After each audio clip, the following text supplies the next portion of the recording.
وہ علم کس کے پاس ہوتا ہے؟ پیغمبروں کے پاس.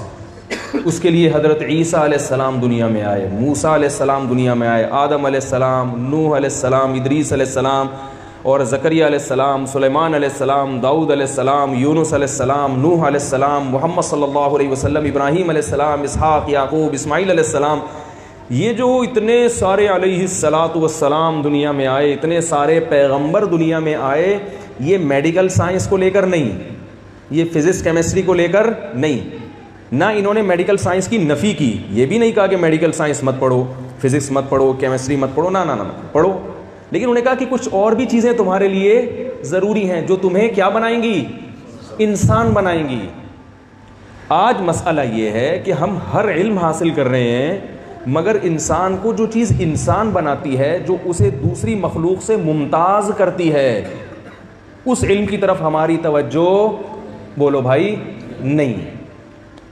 آپ کہیں گے بھائی ہم انسان نہیں ہیں کیا؟ ہم تو انسان ہیں نا, کون سا علم ہے جو ہم کو انسان بنائے گا؟ بھائی آپ میڈیکلی تو میں بھی انسان ہوں, آپ بھی انسان ہیں, لیکن صفات کے لحاظ سے جو اللہ نے جو ہمیں فضیلت دی فرشتوں پر, یہ تو پتہ ہے نا کہ سب سے افضل مخلوق اس کائنات میں انسان ہے. جب اللہ نے انسان کو بنایا تو فرشتوں کو حکم دیا کہ انسان کو سجدہ کرے. فرشتوں نے کہا کہ اللہ اس کو تو نے مٹی سے بنایا ہے, جانور بھی مٹی سے بنے ہیں, انسان بھی کس سے بن رہا ہے؟ مٹی سے. آج میڈیکل سائنس بھی اس بات کو ثابت, ہم جو کچھ ہماری باڈی میں ہے وہ سب آئرن ہے, میگنیشیم ہے, تو یہ سب چیزیں کہاں میں ہوتی ہیں؟ مٹی میں ہوتی ہیں نا. تو اور کھاتے بھی ہم مٹی ہیں. جو کچھ ہم کھا رہے ہیں وہ کہاں سے آتا ہے؟ کیا خیال ہے بھائی؟ مٹی سے. ہم یا تو گوشت کھاتے ہیں یا سبزی کھاتے ہیں. سبزی کہاں سے؟ جب آپ زمین کو کھودتے ہیں تو اس میں آلو پیاز ٹماٹر نظر آتے ہیں آپ کو؟ بھائی شاید نظر آتے ہیں آپ لوگوں کو, نہیں آتے نا, تو پھر یوں کا اشارہ ہونا چاہیے. نظر آتے ہیں؟ نہیں نظر آتے. ایک معمولی سا بیج ہوتا ہے جو مٹی کو یہ پیغام دیتا ہے کہ اس دفعہ گوبر, مٹی اور پانی سے کیا بنانا ہے. وہ صرف ایک میسج دینے کے لیے. آم کی گٹلی آپ نے زمین میں ڈالی, وہ زمین کو میسج دیتی ہے کہ گوبر, پانی اور مٹی کو ملا کے درخت بنانا ہے, اور درخت سے کیا پیدا ہوں گے؟ پھر آم. تو مٹی, ہوا, پانی, آگ, سورج کی روشنی سے خربوزے بن رہے ہیں, تربوز تیار ہو رہے ہیں, پپیتے بن رہے ہیں, گھاس بن رہی ہے, کیا کیا, یہ سب مٹی ہے جس کو اللہ مختلف پروسیس سے گزار کر اپنی قدرت کے نمونے لوگوں کو دکھا رہے ہیں. تو ہم جو سبزیاں کھاتے ہیں وہ بھی مٹی سے بنی ہوئی, اور جو ہم گوشت کھاتے ہیں وہ بھی کہاں سے بنتا ہے؟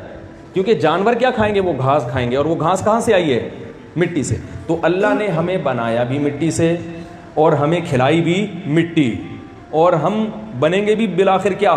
ہم اگر مرتے ہیں تو وہ پروسیس ریورس ہونا شروع ہو جاتا ہے. بن کے جاتے ہیں تھوڑے دنوں میں. مردے کو آپ قبر میں ڈال کے جائیں, کچھ دنوں کے بعد آ کے دیکھیں 2-4 ہڈیاں ہوں گی, باقی سب کیا ہوگا؟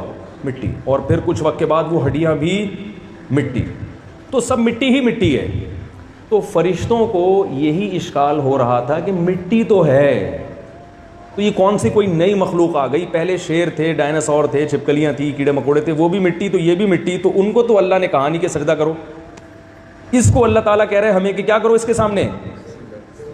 بولے بھائی سجدہ. تو اس میں کون سے کیا سرخاب کے پر لگے ہوئے ہیں؟ اس کے ساتھ بھی خواہشات, اور جانوروں کے ساتھ بھی خواہشات. ہاں ایک دماغ اللہ نے دے دیا اس کو, جس کی وجہ سے اور یہ تباہی مچائے گا زمین پہ.